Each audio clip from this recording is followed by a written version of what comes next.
الحمد لله وكفى والصلاة والسلام على عباده الذين اصطفى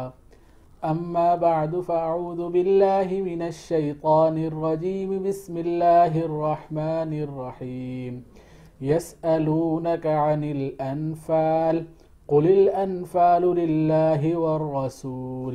آمنت بالله صدق الله مولانا العظيم۔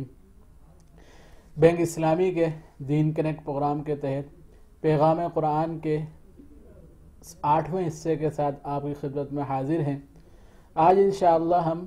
9ویں سپارے کے اندر جو مضامین اللہ تعالیٰ نے قرآن پاک میں نازل فرمائے ہیں وہ آپ کے سامنے بیان کریں گے۔ 9واں سپارہ شروع ہوتا ہے، سورہ اعراف چل رہی ہے، اور سورہ اعراف کے اندر نبی کریم صلی اللہ علیہ وسلم کی رسالت کے ثبوت اور جس حالت میں مسلمان موجود تھے مکہ مکرمہ کے اندر کہ مختلف تکالیف پریشانیاں ان کے اوپر تھیں، ان کو تسلی دینے کے لیے اور جو کفار مکہ تھے ان کو اللہ تعالیٰ کے عذاب سے ڈرانے کے لیے اور تنبیہ کے لیے اللہ تعالیٰ نے سورہ اعراف کے اندر مختلف انبیاء علیہ الصلوۃ والسلام کی قصص بیان فرمائے ہیں، اور ان قصص کے اندر جہاں سے 9واں سپارہ شروع ہوتا ہے حضرت شعیب علیہ السلام کا قصہ چل رہا ہے، اور اس کے اندر اللہ تعالیٰ نے اس بات کو بیان فرمایا کہ یہ حضرت شعیب علیہ السلام انہوں نے اپنی قوم کے سامنے توحید کی دعوت اور پیش فرمائی، تو پلٹ کر انہوں نے جواب دیا کہ حضرت شعیب علیہ السلام نعوذ باللہ اپنے غلط بات کرتے ہیں، یا یہ کہ ساحر ہیں، مجنون ہو گئے۔ حضرت شعیب علیہ السلام نے پلٹ کر صبر و تحمل سے کام لیا۔ قوم شعیب کی جو خرابیاں تھیں وہ یعنی جو مشہور خرابی ہے وہ یہ کہ یہ لوگ ناپ تول میں کمی کیا کرتے تھے۔ اس کے بعد اس صورت کے اندر تفصیل کے ساتھ حضرت موسیٰ علیہ السلام کا قصہ اللہ تعالیٰ نے بیان فرمایا ہے۔ حضرت موسیٰ علیہ السلام کے قصے کے اندر اللہ تعالیٰ نے جو باتیں بیان فرمائی ہیں، حضرت موسیٰ علیہ السلام کی نبوت کے بعد واپس مصر آنے کے بعد فرعون کو دعوت دینا۔ فرعون نے کہا کہ آپ کی کیا نشانی ہے کہ جس سے میں اس بات کو مانوں کہ آپ اللہ کے نبی ہیں؟ تو حضرت موسیٰ علیہ السلام نے اپنی دونوں معجزات، جس میں ایک معجزہ یہ کہ جب آپ حضرت موسیٰ علیہ السلام نے اپنا عصا اپنی لاٹھی چھوڑی تو سانپ بن گئی، دوسری طرف حضرت موسیٰ علیہ السلام نے جب اپنا ہاتھ بغل سے نکالا تو وہ بالکل چاند سورج کی طرح بالکل چمکتا ہوا تھا۔ یہ دونوں نشانیاں جب حضرت موسیٰ علیہ السلام نے فرعون کے سامنے رکھی تو فرعون کو پریشانی آئی کہ کہیں ایسا نہ ہو کہ لوگ جو ہے ان نشانیوں کو دیکھ کر مسلمان نہ ہو جائیں۔ تو وہاں فرعون اور اس کے جو ارد گرد لوگ تھے انہوں نے تکبر کیا، بات کو نہ مانا اور بات کو گھمایا اس طریقے سے کہ اور فرعون نے پلٹ کے کہا کہ یہ جو بندہ ہے یہ تو جادوگر ہے اور یہ چاہتا ہے کہ تمہارے اوپر حکومت کرے اور تمہارے اوپر یعنی اس حکومت کے اوپر قبضہ کر لے، اس مقصد کے لیے یہ سارے کام کر رہا ہے۔ تو اس کے جو ارد گرد وزیر تھے انہوں نے بھی مشورہ دیا، اور مشورہ کیا دیا کہ آپ ایسا کرو کہ اپنے جو مملکت کے اندر اور بڑے بڑے جادوگر ہیں ان سب کو دعوت دو، ان سب کو جمع کرو، اور جمع کر کسی ایک میدان کے اندر جہاں پر عوام بھی جمع ہو، وہ جادوگر بھی جمع ہو، وہاں حضرت موسیٰ علیہ السلام بھی جمع ہو، اور پھر ان کا مقابلہ کروا لیتے ہیں۔ ان کے ذہن میں یہ بات تھی کہ جب یہ مقابلہ ہوگا تو اس کے نتیجے میں بات ختم ہو جائے گی، جو ماہر جادوگر ہیں وہ غالب آ جائیں گے، حضرت موسیٰ علیہ السلام کی بات ہی ختم ہو جائے گی۔ لیکن اللہ تعالیٰ کو کچھ اور ہی مقصود تھا کہ جب یہ سب جمع ہوئے اور اس کے بعد ان کا آپس میں مقابلہ ہوا، حضرت موسیٰ علیہ السلام نے جادوگروں سے کہا ہاں بھئی تم ابتدا کرتے ہو یا میں ابتدا کرتا ہوں؟ انہوں نے کہا ٹھیک ہے۔ پہلے انہوں نے جب اپنے مختلف رسیاں اور لاٹھیاں پھینکی، وہ سارے کے سارے جو ہے لگ ایسا رہا تھا جیسے سانپ ہوں۔ اس کے بعد حضرت موسیٰ علیہ السلام نے جب اپنا عصا چھوڑا تو حضرت موسیٰ علیہ السلام کے جو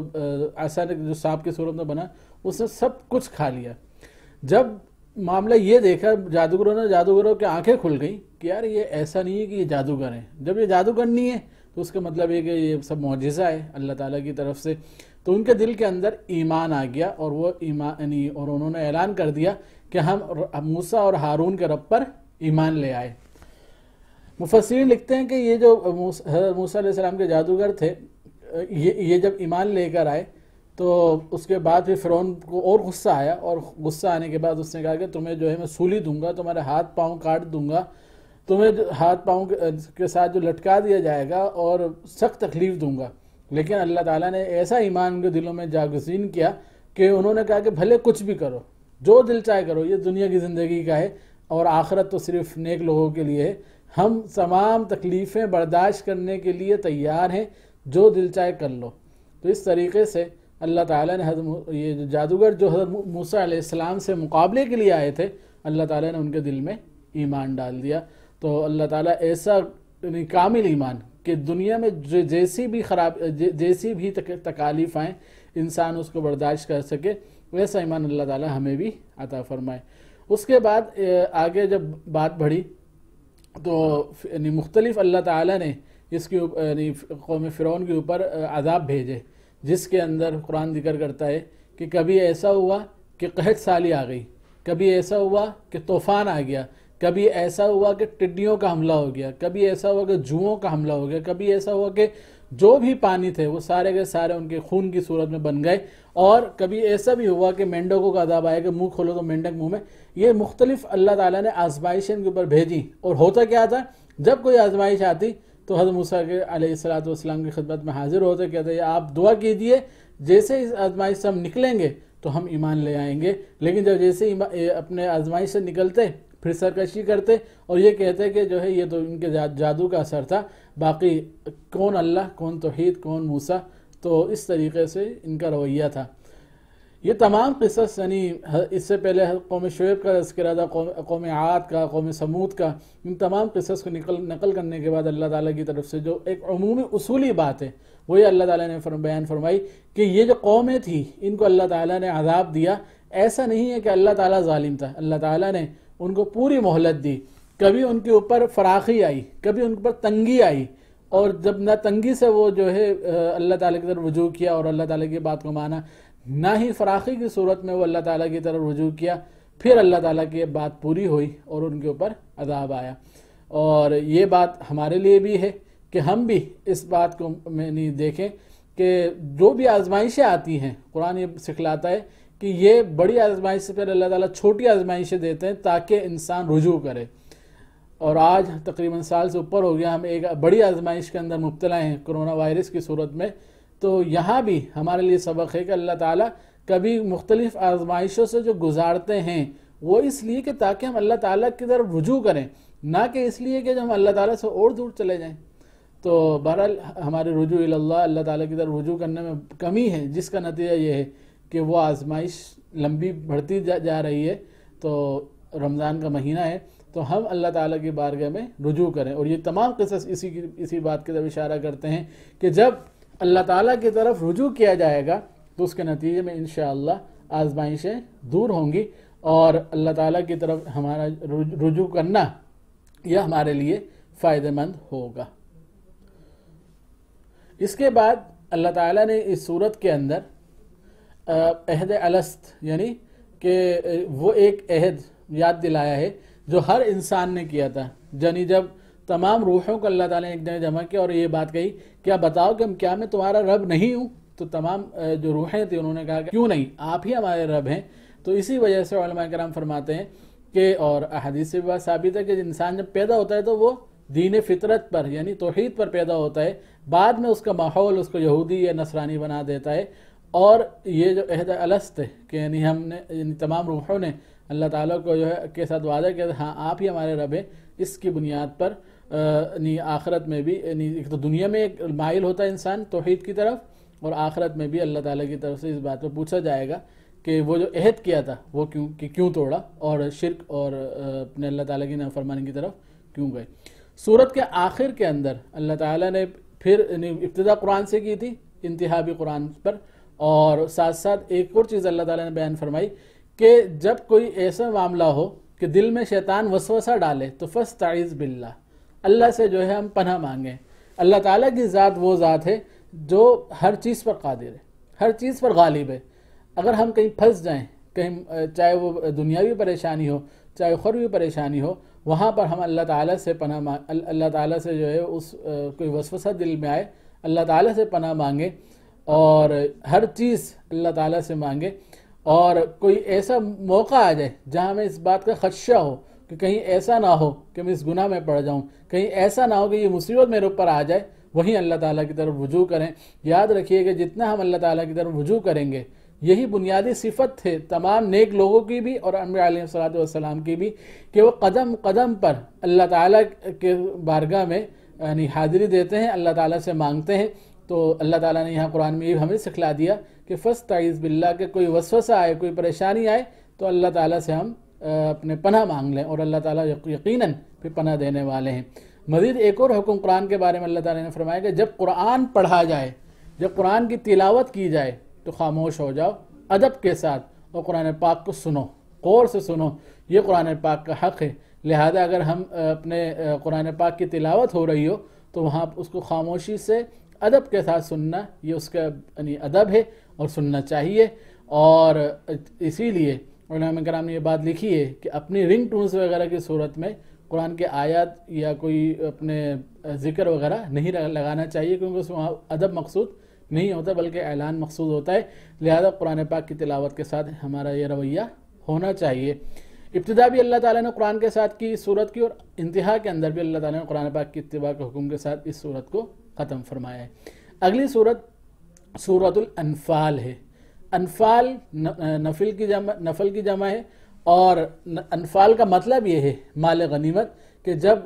جہاد ہوگا تو جہاد کے نتیجے میں اللہ تعالیٰ دشمن پر غلبہ دیں گے تو اس کے نتیجے میں مال غنیمت بھی آئے گا۔ تو اس صورت کی ابتدا میں تو اس بات کا اعلان کر دیا گیا کہ انفال کے بارے میں، مال غنیمت کے بارے میں سوال کرتے تو یاد رکھو کہ مال غنیمت کی تقسیم کا حق کہ کس طریقے سے تقسیم کرنی ہے یہ اللہ اور اس کے رسول کو ہے، اور مزید اس کی تفصیل جب 10واں سپارہ شروع ہوتا ہے وہاں سے اللہ تعالیٰ نے تفصیل بھی بتا دی کہ ہاں بھئی اس میں سے کس طریقے سے مال غنیمت کی تقسیم ہونی ہے۔ سورۃ الانفال یہ مدنی صورت ہے، اور اس کے اندر 75 آیات اور 10 رکوع ہیں۔ کچھ حصہ اس کا 9ویں سپارے میں ہے، کچھ حصہ اس کا 10ویں سپارے کے اندر ہے۔ یہ صورت نازل ہوئی ہے غزوہ بدر کے بعد۔